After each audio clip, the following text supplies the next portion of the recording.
Hello, and welcome back to Inquire and Inspire.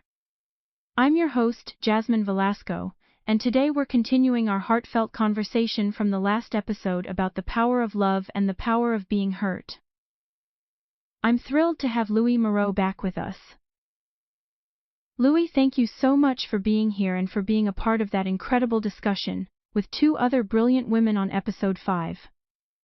I know it's not easy being surrounded by so much brilliance and beauty.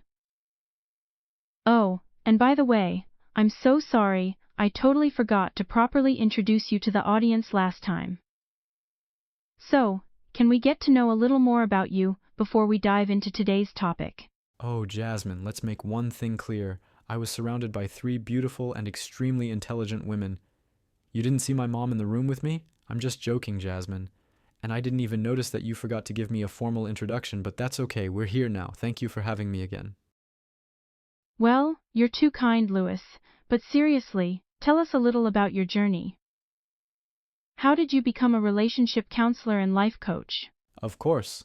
Well, I've always been fascinated by human connections and what makes relationships thrive or struggle. I studied psychology and human behavior at university, and that's where I met my partner. She's actually in the same field as I am. We bonded over our passion for helping people navigate the complexities of love and personal growth. Working together, we've been able to support so many individuals and couples in building healthier, more fulfilling relationships. It's incredibly rewarding work. That's amazing, Louis. It sounds like a true partnership in every sense. Your wife is certainly a lucky woman. We're not married yet, not yet. But perhaps I shall bring this up to her in the winter months. It's her favorite time of year, Jasmine. Oh, I'm sure she would love that. Well, Mr. Moreau, are we ready? Shall we begin this dance of romance between love and hurt? Absolutely, Jasmine. This is truly a fantastic topic. Relationship advice is always a hot topic because love is such a fundamental part of our lives. Let's dive into it. Let's do it. So, Louis, when we talk about love and hurt, it's clear that they often go hand in hand. In your experience, how do these emotions manifest differently as we go through various stages of life? Great question, Jasmine. In our younger years, say from 18 to 24, love is often idealized. It's passionate, intense, and sometimes overwhelming.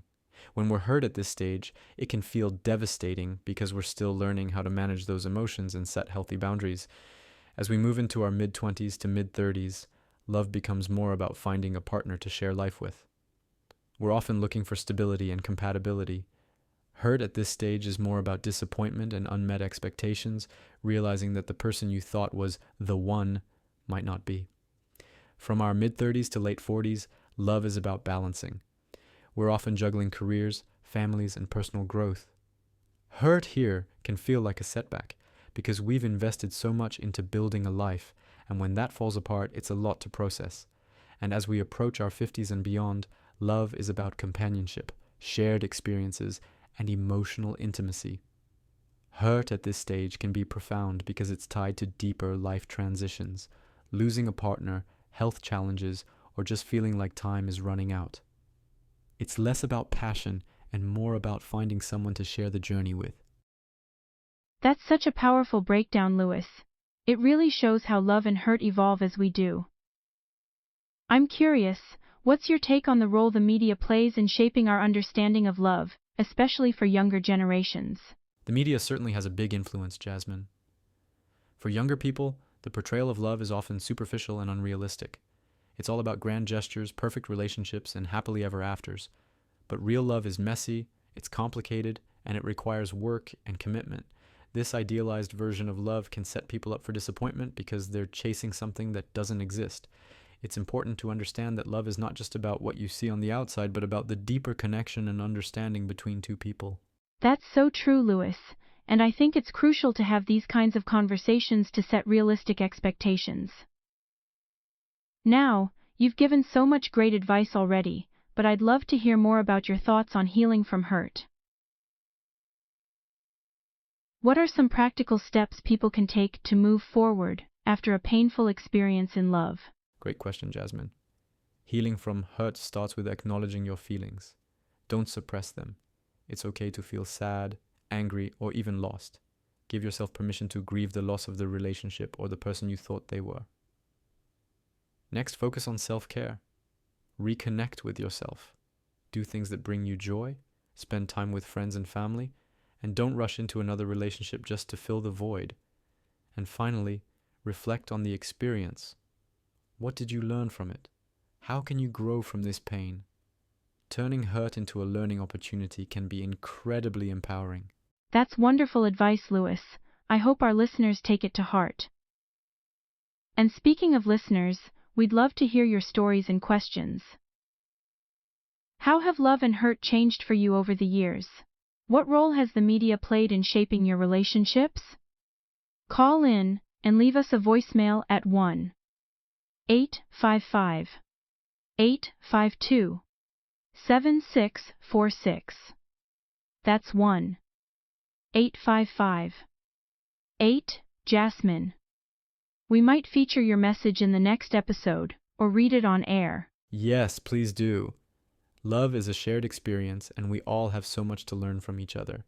Keeping this conversation going is key. Thank you, Lewis, for joining us today and sharing your insights. It's been such a meaningful conversation, and I'm sure our listeners feel the same.